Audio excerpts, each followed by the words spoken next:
Hello dear student, welcome to my channel Milchem. আজকে aldehyde ketone carboxylic acid চ্যাপ্টারের বেশ কিছু ইম্পর্টেন্ট টপিকস আমি ডিসকাশন করব। চ্যাপ্টারটা অনেকটাই বড় চ্যাপ্টার, বাট টপিক ওয়াইজ তোমরা যদি করে নিতে পারো দেখবে খুব ইজি হয়ে যাচ্ছে আর নাম্বারটা খুব সহজে ক্যারি করতে পারবে। বিশেষ করে বেঙ্গল বোর্ডের যারা রয়েছে, যারা সেমিস্টার 4 দেবে, তাদের ক্ষেত্রে বলে রাখি, এইখানে তোমরা 5 নম্বরের যে একটা কোশ্চেন অ্যালডিহাইড কিটোন চ্যাপ্টার থেকে পাবে। কিরকম থাকবে? হয় তোমার কিছু রিয়াকশনস দেবে, কোন একটা কম্পাউন্ডের সঙ্গে একটা রিয়েজেন্ট দিয়ে কি তৈরি হবে, অর্থাৎ A B C D E F করে 10টা জানতে চাইবে, প্রত্যেকটা হাফ করে থাকবে, তাহলে 5 নাম্বার চলে আসছে। এর সঙ্গে অথবা দিতে পারে একটা ডেসক্রিপটিভ টাইপের একটা তোমাকে অর্গানিক কম্পাউন্ডস এর সমস্ত রিয়াকশনস গুলোকে বেস করে একটা কোশ্চেন ফেলতে পারে। যেমন ধরো একটা কম্পাউন্ড, একটা জৈব যৌগ দিল এ, তার সংকেত দিয়ে দিল একটা, এর সঙ্গে বিক্রিয়া করে বি তৈরি করলো, বি আবার এর সঙ্গে বিক্রিয়া করে সি তৈরি করলো। এইভাবে আমাদের এ বি সি ডি ই ওরা আইডেন্টিফিকেশন করতে বলবে। তো অথবা থাকবে, এইভাবে দুটো কোশ্চেন থাকবে। তো টপিক ওয়াইজ বেশ কিছু ইম্পর্টেন্ট আমি জায়গাগুলোকে ফোকাস করছি, তোমরা একটু ভালো করে আমার সঙ্গে করতে থাকো, দেখবে চ্যাপ্টারটা নিয়ে আর কোনো তোমাদের প্রবলেম থাকবে না। আর বেশি কিছু মুখস্থ করতে হবে না, যে যে জিনিসগুলো বলবো সেগুলো তোমরা একটুখানি খাতার মধ্যে নোট করে নেবে। যখনই কোনো প্রবলেম অ্যারাইজ করবে তোমরা একটু আমাকে ইনফর্ম করবে, আমি সেই জায়গার উপর বেস করে কিছু ভিডিও আপলোড করব। ওকে, চলো শুরু করা যাক। অ্যালডিহাইড কিটোন কার্বক্সিলিক অ্যাসিড, তো এইগুলোকে বলা হচ্ছে কার্বনিল কম্পাউন্ডস। কার্বনিল কম্পাউন্ডস মানে কি একটু আমি বলে দিই। কার্বনিল যৌগ, কার্বনিল যৌগ বেসিক্যালি কি হয়, সি ডাবল বন্ড ও, এই জিনিসটাকে কার্বনিল যৌগ বলা হয়। এই যৌগটার দুটোই ভাগ আছে, একটা হচ্ছে যখন এই সি ডাবল বন্ড ও তার একটা হ্যান্ডে হাইড্রোজেন থাকছে, আরেকটা যে হ্যান্ড রয়েছে সেই বন্ডটাতে হয় কার্বন থাকবে না হলে হাইড্রোজেন থাকবে, যে কেউ থাকতে পারে। তো বেসিক আমার এই পার্টটা, অর্থাৎ যখন সি ডাবল বন্ড ও আর একটা এইচ থাকবে, that means C H O, তাকে বলছি আমরা অ্যালডিহাইড। আবার সি ডাবল বন্ড ও এর বোথ সাইডে যদি কার্বন কার্বন থাকে, যে কোনো কার্বন, তাহলে তোমরা তাকে বলবে কিটোন। তো কার্বনিলের দুটোই ভাগ পাচ্ছি আমরা, একটা অ্যালডিহাইড একটা কিটোন। বেসিক ডিফারেন্স কি আছে, কিটোনের দুদিকে সি ডাবল বন্ড এর দুদিকে দুটো ভ্যালেন্স বন্ড রয়েছে, যেন কার্বন থাকবে। আর অ্যালডিহাইডের ক্ষেত্রে একদিকে এইচ থাকবে, এটা মাস্ট থাকতেই হবে, আর আরেকদিকে কার্বন হাইড্রোজেন যে কেউ থাকতে পারে। তো এটা হচ্ছে কার্বনিল যৌগ। এই কার্বনিল যৌগগুলোর বেশ কিছু কনসেপ্টের কোশ্চেন দেয়, যেমন তাদের বলতে পারে এটা কার্বনিল যৌগ, যেমন অ্যাসিটন ধরতে পারো, 3টে কার্বন আছে, অ্যাসিটনের স্ফুটনাঙ্ক সম কার্বন যুক্ত, মানে প্রোপেন, প্রোপেনের থেকে বেশি হয় কেন, বা একটা অ্যালকোহল থেকে বেশি হচ্ছে কেন। তো এইগুলো কিভাবে এক্সপ্লেন করবে তার জন্য আমি একটু কনসেপ্ট দিচ্ছি, সেটা ভালো করে দেখবে। তো যেহেতু আমার এখানে কার্বনিল যৌগটার মধ্যে সি ডাবল বন্ড ও রয়েছে, একটু খেয়াল করো, এটা রিগার্ডিং হচ্ছে বয়লিং পয়েন্ট, স্ফুটনাঙ্ক সংক্রান্ত যে কোনো কোশ্চেনের অ্যান্সার তোমরা দিতে পারবে। কার্বনিল কম্পাউন্ডস মানে অ্যাসিটোন নিচ্ছি আমরা, ধরো CH3 C double bond O CH3। তো এটা হচ্ছে অ্যাসিটোনের একটা অণু যেটা কার্বনিল কম্পাউন্ডস এর মধ্যে পড়ছে। এর আরেকটা অণুকে আমি নিয়ে নিচ্ছি, যে অণুটাকে আমরা একটু ঘুরিয়ে লিখছি, CH3, এদিকে CH3 লিখতে পারি আমরা, তাই না? এবারে দেখো, এই অক্সিজেন হচ্ছে ইলেকট্রোনেগেটিভ এলিমেন্ট, তার জন্য মাথায় ডেল মাইনাস চার্জ দিলাম। আর কার্বনটা যখন অক্সিজেন টেনে নেবে, কার্বনের মাথায় এটা পজিটিভ চার্জ ডেভেলপ করবে, তার জন্য একে ডেল প্লাস দিলাম। সিমিলারলি এইখানেও তাই, এই অক্সিজেনটার মধ্যে ডেল মাইনাস দিলাম, এই কার্বনটার মাথায় ডেল প্লাস দিলাম। খেয়াল করো, কম্পাউন্ডের মধ্যে একটা নেগেটিভ একটা পজিটিভ, অর্থাৎ ডাইপোল একটা চার্জ সৃষ্টি করেছে, এটার মধ্যে ডাইপোল একটা রয়েছে। তো এইখানে মাইনাসের সঙ্গে প্লাসের একটা অ্যাট্রাকশন রয়েছে, এইখানেও মাইনাসের সঙ্গে প্লাসের একটা অ্যাট্রাকশন রয়েছে, যাদের নাম হচ্ছে dipole hyphen dipole attraction. Dipole dipole attraction, তার জন্য কি হয়, এই দুটো অণু যখন জুড়ে থাকে, এদেরকে সেপারেট করতে গেলে দুটো বন্ডকে ভাঙতে হবে, আর দুটো বন্ডকে ভাঙতে গেলে অনেক এনার্জি লাগবে, তার জন্য এদের বয়লিং পয়েন্টটা বেশি হচ্ছে। কিন্তু অ্যালকেনের ক্ষেত্রে যেমন ধরো প্রোপেন নিচ্ছি আমরা CH3 CH2 CH3, প্রোপেনের ক্ষেত্রে আমরা যখন দুটো অণু নেব এই ক্ষেত্রে কোনো প্লাস বা মাইনাস মানে ডেল প্লাস বা ডেল মাইনাস কোন রকম আমরা চার্জ পাচ্ছি না। তাহলে কি হবে, এই অণু দুটোর মধ্যে একটা আকর্ষণ বল কাজ করবে যেটার নাম হচ্ছে van der wall forces of attraction, যেটা হয় দুর্বল প্রকৃতির। তো এই দুটো অণুর মধ্যে একটা দুর্বল van der wall forces of attraction রয়েছে, ভ্যান ডার ওয়াল আকর্ষণ বল রয়েছে, আর এখানে কি রয়েছে, ডাইপোল ডাইপোল অ্যাট্রাকশন রয়েছে। ডাইপোল প্লাস মাইনাস, এটাও ডাইপোল প্লাস মাইনাস। তো সেই রেসপেক্টে ডাইপোল ডাইপোল অ্যাট্রাকশন থাকছে বলে এর বয়লিং পয়েন্টটা বেশি হয়। এটা হচ্ছে ফার্স্ট কনসেপ্টটা। তো এবারে নেক্সট আমরা যেটা করব সেটা হচ্ছে যে কার্বনিল যৌগগুলোর একটা সক্রিয়তার ক্রম, নিউক্লিওফিলিক যে রিঅ্যাকশনস গুলো হচ্ছে সেগুলো আমার সক্রিয়তার ক্রমটা কিভাবে আমরা সাজাবো। কোশ্চেনটা অনেকভাবে দিতে পারে, তো আমি এটাকে মুছে দিচ্ছি, তোমরা কপি করে নিতে পারো, স্ক্রিনশট নিয়ে নেবে। ওকে, এবারে দেখো নেক্সট যে কোশ্চেনটা, এটা হচ্ছে সক্রিয়তা, কে বেশি সক্রিয়। তোমাকে কিছু কম্পাউন্ডস আমি লিখছি, তোমরা দেখবে একবার। ধরো ফার্স্ট দিলাম বেনজেনের সঙ্গে C double bond O H, তার সঙ্গে একটা দিলাম HCHO, একটু ভেঙেই লিখছি এখানে। তারপরে দিলাম তোমার CH3CHO, CH3 C double bond O CH3, আর একটা দিই CH3 C double bond O H, আর কি দেবো, আরেকটা দিয়ে দিই বেনজিনের সঙ্গে C double bond O CH3। এই কয়েকটা কম্পাউন্ড দিলাম, প্রত্যেকটাকে আমরা নাম্বারিং করে 1 2 3 4 5। তো এদের মধ্যে কে সব থেকে ফার্স্ট রিয়াকশন করবে, কে সব থেকে কম রিয়াকশন করবে, সেটা আমরা খুঁজে বের করব কি করে।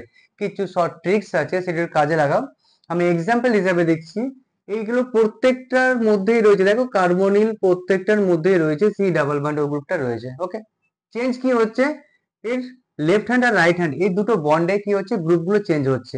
তো প্রথমে আমরা ধরি হাইড্রোজেন, এর মানটাকে ধরছি আমরা 5, মিথাইল তার মানটাকে ধরছি আমরা 10, আর কে আছে বেনজিন, এর মানটাকে ধরছি আমরা 20। সাপোজ এটা আমরা বোঝার জন্য করলাম। এবারে দেখো, যখন এই অক্সিজেন তুলে নেবে, কেন তুলবে, ইলেকট্রোনেগেটিভিটির জন্য, তাহলে কার্বনের ডেফিসিয়েন্সি হবে। কার্বনের ডেফিসিয়েন্সি হওয়া মানে ধরে নিচ্ছি আমরা এখান থেকে অক্সিজেন তুলে নিচ্ছে 100 ইলেকট্রনসকে তুলে নিচ্ছে, সাপোজ 100 ডেফিসিয়েন্সি হলো কার্বনের। সে 100 ডেফিসিয়েন্সি হওয়ার জন্য হাইড্রোজেন কি করবে, কতগুলো দেবে, দেখো 5 দিচ্ছে।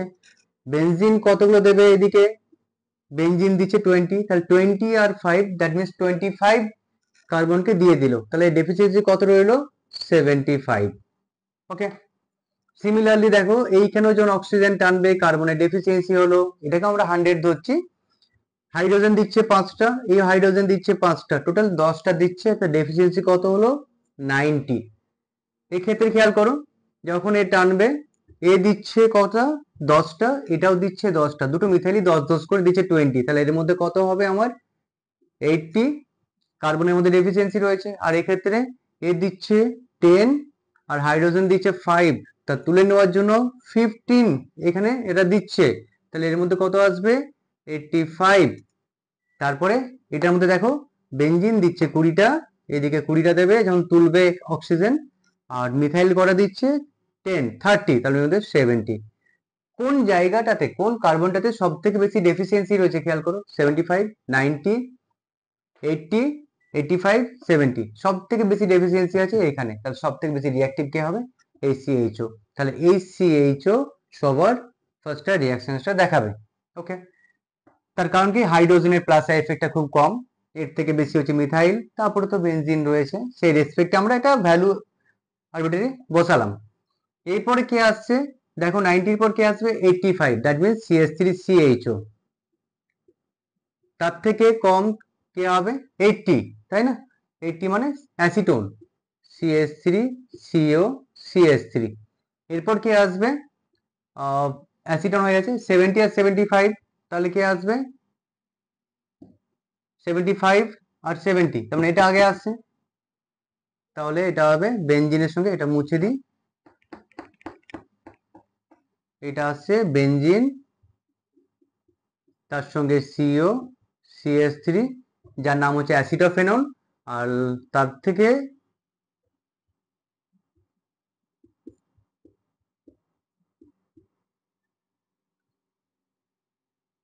সরি 75টা বেশি দেখো, তাই না? এখানে আসবে H, আর সবার লাস্ট আসবে আমার COCH3, তাই না? এখানে 75 ডেফিসিয়েন্সি, আর এখানে আসছে তোমার 90।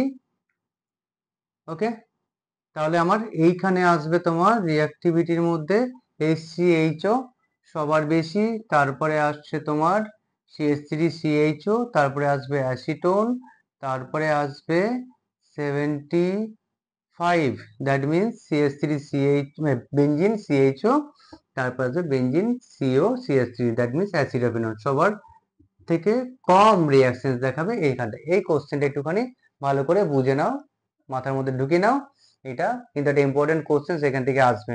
ওকে, চলো তাহলে নেক্সট টপিকে চলে যাই আমরা।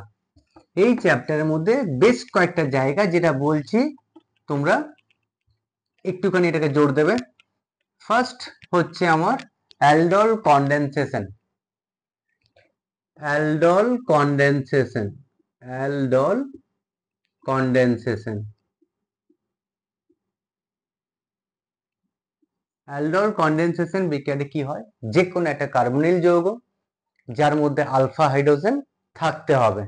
এবারে হচ্ছে আলফা হাইড্রোজেনটা কি জিনিস, এরকম একটা অ্যালডিহাইড বা কিটোন থাকবে, সেই কিটোনটা যে কার্বনের সঙ্গে লেগে থাকবে সেটা হচ্ছে আলফা। সেই আলফার সঙ্গে যে হাইড্রোজেন গুলো থাকছে তাদের নাম হচ্ছে আমার আলফা হাইড্রোজেন। এইটা তিনটে হাইড্রোজেন আছে, তার এর মধ্যে যৌগটার মধ্যে তিনখানা আলফা হাইড্রোজেন রয়েছে। তো অ্যালডল কনডেনসেশন দেখানোর জন্য মেন শর্ত কি হচ্ছে আমার, আলফা হাইড্রোজেন থাকবে। এক নম্বর হচ্ছে আলফা হাইড্রোজেন যুক্ত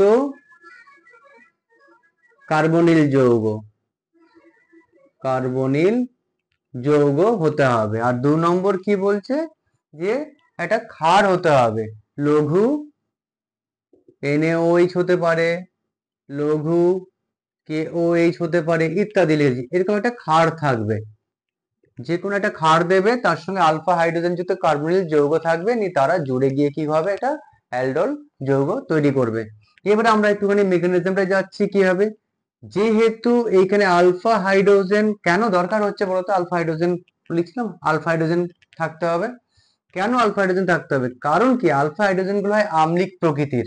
আম্লিক প্রকৃতির এই কারণে, কারণ CHO এই গ্রুপটা যখন ইলেকট্রন গুলোকে ডাবল বন্ড ও যখন টানবে না, তখন এই হাইড্রোজেনটাকে এই কার্বন ইজিলি ছেড়ে দেবে। যেহেতু কার্বনকে ছেড়ে বেরিয়ে যেতে পারছে, তার জন্য একে বলা হচ্ছে আম্লিক হাইড্রোজেন। তো ফার্স্ট স্টেপে কি করবে, তোমাদের CH3CHO এর মধ্যে যখনই তোমরা লঘু NaOH দিয়ে দিচ্ছ, এইখান থেকে একটা হাইড্রোজেনকে তোমরা তুলে নেবে। এখান থেকে হাইড্রোজেন তুলে কি হবে, CH2 মাইনাস CHO। ভালো করে বোঝো, তিনটে হাইড্রোজেন ছিল, একটা বেরিয়ে গেছে, তাহলে কি হবে, দুটো পড়ে থাকবে। তাহলে এটা আমার কার্বনাইন তৈরি করলে, যখনই এটা তৈরি হলো, এবারে কি করবে, এখানে তো আর কোনো কার্বনিল যৌগ নেই, তাহলে এইটারই আরেকটা অণুকে নিয়ে আসবে, এইখানে সেই অণুটাকে বন্ধন দিয়ে একটু ভেঙে লিখবে অ্যালডিহাইড পার্টটাকে। দেখো CH3 single bond C double bond OH। এবার কি করবে, অক্সিজেন ইলেকট্রোনেগেটিভ এলিমেন্ট সে টানবে, টানলে পরে কার্বনের ডেফিসিয়েন্সি হবে, কে মেটাবে, এই কার্বন ইলেকট্রন আছে সে গিয়ে পরে একে ইলেকট্রন দিয়ে দিল। যেই দিচ্ছে তাহলে কার্বনের সঙ্গে এই কার্বনের বন্ড তৈরি হচ্ছে। কিভাবে লিখবে, এটাকে আগে লেখো, CH3 আঙুল দিয়ে দিয়ে লিখবে, ভুলটা কম হবে, single bond C double bond O, সেটা উঠিয়ে নিয়ে কি হয়েছে, O মাইনাস হয়েছে। লঘু NaOH মানে জল থাকছে, জল থাকার জন্য সেখান থেকে H টাকে নিয়ে নিল, OH হয়ে গেল, তার সঙ্গে একটা H লেগেছিল, থাকলো, নতুন বন্ড তৈরি হয়েছে কার সঙ্গে, এই কার্বনটার সঙ্গে CH2, তার সঙ্গে কে ছিল, CHO। ক্লিয়ার? এবারে যখন হিট দেবে, হিট দিলে কি হবে, এটা অ্যালডোল যৌগ, যখন হিট দেবে ওয়াটার বেরিয়ে যাবে, তখন হবে অ্যালডোল রিঅ্যাকশন। ওয়াটার কিভাবে বেরোবে, যে কার্বনটা OH দিচ্ছে ঠিক তার পাশের কার্বনটা হাইড্রোজেন দেবে, তবেই তো H আর OH নিয়ে জল বেরিয়ে যাবে। এইখান থেকে হাইড্রোজেন দিতে পারে, আর এইখান থেকেও হাইড্রোজেনটা দিতে পারে। কোশ্চেনটা হচ্ছে কে দেবে, কোন জায়গা থেকে তুমি হাইড্রোজেনটাকে নেবে। মাথায় রাখবে সবসময় আমাদের মাঝখানে ডাবল বন্ড যে যৌগ তৈরি হয় তারা শেরজফ রুলস অনুযায়ী বেশি স্টেবল হয়, ওই অ্যালকিন গুলো বেশি স্টেবল হয়। তো এইখান থেকে যদি হাইড্রোজেনটাকে নিই তাহলে এখানে ডাবল বন্ড হবে, এইখানে ডাবল বন্ড যদি হয় তাহলে আমার লেফট সাইডে কোনো সাবস্টিটিউট গ্রুপ পাচ্ছি না, রাইট সাইডে একটা সাবস্টিটিউট গ্রুপ পাবো, তার জন্য মনো সাবস্টিটিউট গ্রুপ পাচ্ছি আমরা। মাঝখানে যদি ডাবল বন্ডটা হয় অর্থাৎ এইখানে এইচ লিখছি আমরা, এটাকে একটু সাজিয়ে দিলাম, এইখান থেকে জলটা বের করে দিলাম, তাহলে কি তৈরি হচ্ছে CH3 CH double bond CH CHO। খেয়াল করো এই কম্পাউন্ডার এইদিকে একটা সাবস্টিটিউট গ্রুপ, এদিকে, তাহলে কি হবে মোস্ট সাবস্টিটিউট অ্যালকিন, এটা হচ্ছে আমার ফাইনাল প্রোডাক্ট, এর নাম হচ্ছে ক্রোটোন অ্যালডিহাইড। ঠিক আছে, তো এইভাবে রিঅ্যাকশনটা হয়। কি বললাম, ফার্স্ট স্টেপ আলফা হাইড্রোজেনটাকে বের করবে, মাইনাস তৈরি করবে। সেকেন্ড স্টেপ যদি আর কোনো কার্বনিক যৌগ না থাকে, শুধু ওটাই থাকে, ওটাকে আরেকবার অ্যারোর উপরে লিখবে, অ্যালডিহাইড পার্টটাকে একটু ভেঙে লিখবে বন্ড দিয়ে, অক্সিজেন তুলবে, যে মাইনাস হয়েছে সেই মাইনাস এসে পরে কার্বনকে ইলেকট্রন দেবে, তাহলে কার্বনের সঙ্গে তার বন্ড তৈরি হবে। বন্ড তৈরি হয়ে যাওয়ার পর অ্যালডোল কম্পাউন্ড তৈরি হলো, হিট করে দিয়ে জলটাকে বের করে দাও, তাহলে কি হবে একটা ডাবল বন্ড কম্পাউন্ড তৈরি হবে। ওকে, এটা গেল আমার অ্যালডিহাইড পার্ট। এবার যদি আমরা একটা কিটোন পার্টে নিই, তাহলে মুছে দিচ্ছি, এটা হয়েছে, লিখে নেবে একবার। ওকে, চলো এবারে আমরা আসছি একটা কিটোন গ্রুপকে নিয়ে। কিটোন মানে সিম্পল এক্সাম্পল হিসেবে আমরা অ্যাসিটোনকে নিচ্ছি, CH3 C double bond O CH3, alpha hydrogen আছে কম্পাউন্ডের মধ্যে, এটা দেখছো C ডাবল বন্ড ও ফাংশনাল গ্রুপ, দুদিকে কার্বন আছে, তাহলে আলফা কার্বন রয়েছে, তারপরে দুটো আলফা কার্বন থাকার জন্য মোট 6টা আলফা হাইড্রোজেন আছে। এবারে 6টা আলফা হাইড্রোজেন আছে, আমি কি বললাম আলফা হাইড্রোজেন বেরোবে, তাহলে কি হবে এই দিক থেকেও বেরোবে, এই দিক থেকেও বেরোবে। আমরা কি দুটো হাত দিয়ে খাবার খাই, যে কোনো একটা হাতকে ইউজ করি খাবার খাওয়ার জন্য, এও তাই করবে, যে কোনো একটা সাইডকে সে প্রেফার করবে, যে কোনো সাইড থেকে তুমি বের করতে পারো, ধরো এই দিক থেকে বের করছি, তাহলে ডাইলুট NaOH দিচ্ছি আমরা, এখান থেকে হাইড্রোজেনটা বের করে দিলাম, তাহলে কি তৈরি হলো CH3C ডাবল বন্ড ও CH2 মাথায় মাইনাস। ক্লিয়ার? কি বললাম, যেহেতু আর কেউ নেই তাহলে এ কি করবে আরেকটা মলিকুলের সঙ্গে এখানে লিখলাম তা কম্বাইন করবে, অক্সিজেন তুলে নেবে, যেই তুলে নিল মাইনাস গিয়ে পরে কার্বনকে ইলেকট্রন দিল, যে দিয়েছে তাহলে এখান থেকে এটা বন্ড তৈরি হবে, তাই না? তাহলে এটাকে আগে লেখো CH3 C, এই ডাবল বন্ড ওটাকে আমরা কি বললাম OH লিখে দিতে বললাম, আর একটা CH3 ছিল নিচে নামিয়ে দিলাম, এখানে নতুন বন্ড তৈরি হলো কার সঙ্গে CH2 এর সঙ্গে, তার সঙ্গে কে আছে CO CH3 হলো। এরপরে আমরা কি করব, হিট দিয়ে জলটাকে বের করব, HROH বের করে দিলাম, এখানে ডাবল বন্ড তৈরি করে দিলাম, তাহলে কি তৈরি হচ্ছে CH3C, নিচের দিকে CH3 double bond CH CO CH3, বোঝা গেল? ক্লিয়ার হয়েছে এটা? তাহলে এটা একটু তুলে নাও। এরপর নেক্সট যে টপিকটা যাব সেই টপিকটা একটু ভালো করে বুঝবে, এটা সিম্পল অ্যালডোল কনডেনসেশন। এবার অ্যালডোলের মধ্যে আমি দুটো কম্পাউন্ডকে অ্যাড করছি, একটাতে আলফা হাইড্রোজেন থাকবে, একটা থাকবে না, যার জন্য এটা কি হচ্ছে আমাদের মিশ্র অ্যালডোল। বুঝে দিচ্ছি এটাকে। ওকে, মিশ্র অ্যালডোল কি হয় একটু প্র্যাকটিস করবে, ইজি হয়ে যাবে, কোনো চাপ নেই, ইজি। অর্গানিক কেমিস্ট্রিটা না পড়ার জন্যই তোমাদের কাছে টাফ হয়ে যায় জায়গাটা। আচ্ছা, ধরো নাও CH3CHO নিচ্ছি, তার সঙ্গে আমরা দিলাম বেনজিন, তার সঙ্গে CHO বেনজালডিহাইড। ওকে, ডাইলুট NaOH দিচ্ছি, কি হবে দেখো, আলফা হাইড্রোজেন আছে, অবশ্যই আছে, কার্বন যেহেতু রয়েছে, কার্বনের সঙ্গে হাইড্রোজেন রয়েছে, তাহলে এটা তো আলফা কার্বন, তো এটা আলফা হাইড্রোজেন রয়েছে, বাট এখানে দেখে মনে হচ্ছে না আছে, তাই না? নেই, একটু ভেঙে লেখো, বন্ড দিয়ে দিলাম, সুবিধা হবে, এটা ফাংশনাল গ্রুপ, তাই না? এটা হচ্ছে আলফা কার্বন, বন্ড দেখো 1 2 3 4, কোনো হাইড্রোজেন থাকবে? নেই, এইগুলো থাকবে একটা করে, কারণ তিনটে বন্ড হচ্ছে, একটা করে হাইড্রোজেন সব থাকবে, বাট এখানে কোনো আলফা হাইড্রোজেন নেই। তোমার কাজ কি হবে, আলফা হাইড্রোজেনটাকে বের করে মাইনাস করা, সেটা কার সঙ্গে যুক্ত হবে, যার আলফা হাইড্রোজেন নেই তার অ্যালডিহাইড গ্রুপের সঙ্গে যুক্ত হবে। ওকে, তো আমরা কি করলাম, এখান থেকে মাইনাস তৈরি করলাম, H2 মাইনাস CHO। এর উপরে আমরা কাকে লিখতে বললাম, যার আলফা হাইড্রোজেন নেই সেই কম্পাউন্ডটাকে এরকম করে অ্যালডিহাইড পার্টটাকে ভেঙে দাও। অক্সিজেন তুলে নেক, কার্বনের ডেফিসিয়েন্সি হবে, কে মেটাবে, এইটা মেটাবে। তাহলে কি তৈরি হচ্ছে, এটাকে আগে লেখো, বেনজিন সিঙ্গেল বন্ড সি, এটা কি হবে, ডাবল বন্ড ও ছিল, এটা OH হয়ে গেল, একটা H থাকলো, তার সঙ্গে CH2 CHO।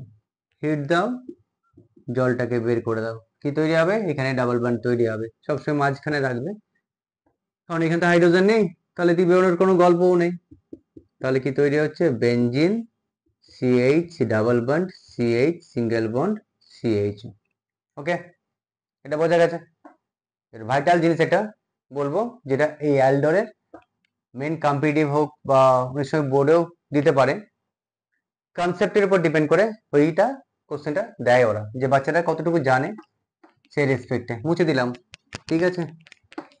দেখে নাও এবারে যেটা আমি দিতে চাইছি সেটা কি হবে, একটু মন দিয়ে দেখবে। CH3 CO CH2 CH2 CH2 CH2 CHO। ওকে, এই কম্পাউন্ডের উপর দিচ্ছি আমরা ডাইলুট বা লঘু KOH দিয়ে দিলাম। কি হবে খেয়াল করো, অ্যালডোল কনডেনসেশনে দুটো অ্যালডিহাইড গ্রুপ দরকার হয়, তো এই কম্পাউন্ডটার মধ্যে বা দুটো কার্বনিক যৌগ দরকার হয়, অ্যালডিহাইড হোক বা কিটোন হোক, হোয়াটএভার ইট মে বি। এখানে দেখো CHO একটা কার্বনিল, CO একটা কার্বনিল, একটা কম্পাউন্ডের মধ্যে দুটো পেয়ে গেছি, তাহলে বলো কটা মলিকিউল লাগবে, একটা না দুটো? যেহেতু আমার দুটো কার্বনিল গ্রুপ দরকার, একটার মধ্যেই পেয়ে যাচ্ছি, তাহলে কেন আমরা দুটো নেব, একটাকেই নেব। এটুকু ক্লিয়ার হয়েছে? একটা যদি থাকতো তাহলে আমরা দুটো অণুকে নিয়ে আসতাম, যেহেতু একটা অণুর মধ্যে দুটো কার্বনিল গ্রুপ রয়েছে তার জন্য আমার একটা অণু যথেষ্ট। খুব ইম্পর্টেন্ট, স্টার দিয়ে রাখবে। কি করবে, একটা মাইনাস করবে আর এটাতে ঢুকবে, এটুকুই তো, আর কিছু না। তাহলে কি করবে, এর আলফা হাইড্রোজেন বলতে এটা, এর রেসপেক্টে আলফা হচ্ছে এটা, আর এটা হচ্ছে আলফা। এবারে কোন দিকটা মাইনাস করবে, এটাকে না এটাকে না এটাকে, কোনটাকে মাইনাস করবে? তার আগে ফার্স্টেই তুমি দেখে এসছো যে কিটোন আর এটা অ্যালডিহাইড, কে বেশি রিঅ্যাক্টিভ? রিঅ্যাক্টিভ হচ্ছে আমার অ্যালডিহাইড। তাহলে কি হবে, এইখানে মাইনাসটা ঢুকবে, কার্বন মাইনাস হয়ে এইখানে ঢুকবে, তাহলে এদিক থেকে কোনো রিঅ্যাকশন সেদিকে যাবে না, মানে এদিকে কোনো মাইনাস হওয়ার জায়গা নেই, কারণ এইখানে রিঅ্যাকশনটা হবে, এইখানে হবে না। তাহলে আমাকে এই দিকে মাইনাস করতে হবে। এইদিকে মাইনাস করার মানে হচ্ছে হয় এই কার্বন মাইনাস, নাহলে এই কার্বন মাইনাস। একটুখানি আমি লিখছি, দুটো পার্টে ভেঙে দেখিয়ে দিচ্ছি একবার। CH3 C double bond O CH2, একটু ভেঙে দেখাচ্ছি, হ্যাঁ।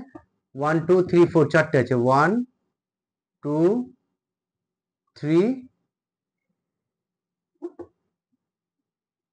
4, চারটে CH2 আছে, তার সঙ্গে আছে C double bond O H। এবারে খেয়াল করুন, যদি আমরা এই প্রথমটাকে এটাকে মাইনাস করি তাহলে CH2 মাইনাস, CH2 মাইনাস কি করবে, এই যখন তুলবে তখন এ কি করবে, এখানে ইলেকট্রন দেবে, তাহলে আলটিমেট কি তৈরি হচ্ছে আমার, একটুখানি খেয়াল করো, যেই এটা তৈরি হচ্ছে এইখানে একটা আমার বন্ড তৈরি হলো, কতগুলো মেম্বার তৈরি হয়েছে, 1 2 3 4 5 6 7, 7 মেম্বার একটা রিং তৈরি হলো। এবারে যদি আমি এইটাকে মাইনাস করি, এটাকেও লিখছি একবার, CH3 C double bond O CH2 CH2 CH2 CH2 C double bond O H। তাহলে কি হবে, এইটাকে আমি মাইনাস করলাম, একটা হাইড্রোজেনকে বের করে দিয়ে মাইনাস করলাম, তাহলে এ ঢুকবে এখানে এসে পড়ে, তাহলে একটা বন্ড তৈরি হচ্ছে এখানে। কটা মেম্বার তৈরি হচ্ছে, 1 2 3 4 5, এটা 5 মেম্বার আর এটা 7 মেম্বার। এবারে বলে স্টেবিলিটি কার বেশি হয়, জানা আছে নিশ্চয়ই, 3 মেম্বার সব থেকে বেশি স্টেবল, 3 মেম্বার, তার থেকে বেশি স্টেবল হচ্ছে 4 মেম্বার, তার থেকে বেশি স্টেবল 5 মেম্বার, তার থেকে বেশি স্টেবল হচ্ছে 6 মেম্বার রিং। এবারে আবার স্টেবিলিটি কমতে থাকে, দ্যাট মিনস 7 মেম্বার রিং এর স্টেবিলিটি অনেক কম হয় 5 মেম্বারের থেকে। তাহলে আমরা কোনটা প্রেফার করব, এটাকে। তাহলে মাইনাস কোনটায় করব, ভেতরের যে CH2 ছিল সেটাকে মাইনাস করব, তবে আমাদের 5 মেম্বার, এটা দেখে তুমি বুঝতে পারবে, দেখেই বুঝতে হবে, সব করে দেখার দরকার নেই, কেন উইদিন ফ্র্যাকশনস অফ সেকেন্ডসে তোমাকে অ্যান্সার করতে হবে। তো 1 2 3 4 5 এটা মাইনাস করলে 5 মেম্বার রিং তৈরি হচ্ছে, আর এটা করলে পরে 1 2 3 4 5 6 7, তাহলে আমি এখানে মাইনাস তৈরি করব, এখানে লাগিয়ে দেবো। তাহলে এরকম জুড়ে দিচ্ছি আমরা, জুড়ে দিলে কি তৈরি হচ্ছে খেয়াল করো, CH3 C ডাবল বন্ড ও থাকলো, CH এইদিকে একটা CH হলো, এটা সিঙ্গেল বন্ড OH করে দিলাম। তারপরে এদিকে কটা কার্বন ছিল, 1 2 3, 1 2 3, এই দেখো এটা তৈরি হয়েছে। যেমন ওয়াটার বের করবো আমরা, ওয়াটারটা বের করে হিট করে এইখানটাতে ডাবল বন্ড তৈরি করবো, কারণ এখানে OH আছে, এইখানে C ডাবল বন্ড টানলে পরে হাইড্রোজেনটা বেরোতে চাইবে, তাহলে এখানে ডাবল বন্ড তৈরি হবে। আলটিমেট আমার কি তৈরি হচ্ছে, একটা 5 মেম্বার রিং তৈরি হচ্ছে। তুমি নিজের থেকে 5 মেম্বার রিং যে কোনো ভাবে তৈরি করতে পারো এরকম করে দেখতে। তাহলে COCH3 এই যে গ্রুপটা রয়েছে এটা একটা কার্বন থেকে বের করে দাও, COCH3। ঠিক তার পাশের কার্বনে OH, হয় তোমার এদিকে OH বা এদিকে OH ছিল, সেই OH-টা আর এই কার্বন থেকে এইচটাকে নিয়ে একটা ডাবল বন্ড তৈরি করছে, মানে যে কার্বনে তোমার এই গ্রুপটা রয়েছে তার সঙ্গে একটা বন্ডে ডাবল বন্ড হয়ে যাবে, হয় এদিকে নাহলে এদিকে। ফাইনাল প্রোডাক্ট হয়ে গেল, এটা হিট করে দেওয়ার জন্য ফাইনাল প্রোডাক্ট চলে আসছে। তাহলে এটা হবে না, তোমার প্রসেসটা এদিকে যাবে। বোঝা গেল, ক্লিয়ার হয়েছে? এই জিনিসটাকে একটুখানি মাথায় রাখবে যে যখনই এরকম একটা কম্পাউন্ডের মধ্যে দুটো অ্যালডিহাইড দিয়ে দেবে বা একটা অ্যালডিহাইড একটা কিটোন দিয়ে দিচ্ছে, তখন যেখানে রিংটা দেখবে কত মেম্বার রিং হচ্ছে, সেই রিং এর স্টেবিলিটির উপর ডিপেন্ড করে তোমার ফাইনাল প্রোডাক্ট তৈরি হবে। ওকে, চলো বোঝা গেছে নিশ্চয়ই। এবার নেক্সট দিন আমরা পরের টপিক, সেটা ক্যানজিও রিঅ্যাকশনস, আরো কিছু রয়েছে বায়োরিলেজ অক্সিডেশন স্টেজগুলোর উপর ডিসকাস করব। এই রিগার্ডিং কোনো যদি কোশ্চেন থাকে তোমরা অবশ্যই আমাকে বলবে, যা কোনো টপিক যেটা বুঝতে একটু তোমাদের প্রবলেম হয়েছে সেটা আমাকে মেনশন করবে, আমি সেটা ভিডিও বানিয়ে দিয়ে দেবো। চলো, wish you all the best, ভালো করে পড়ো, বাই বাই।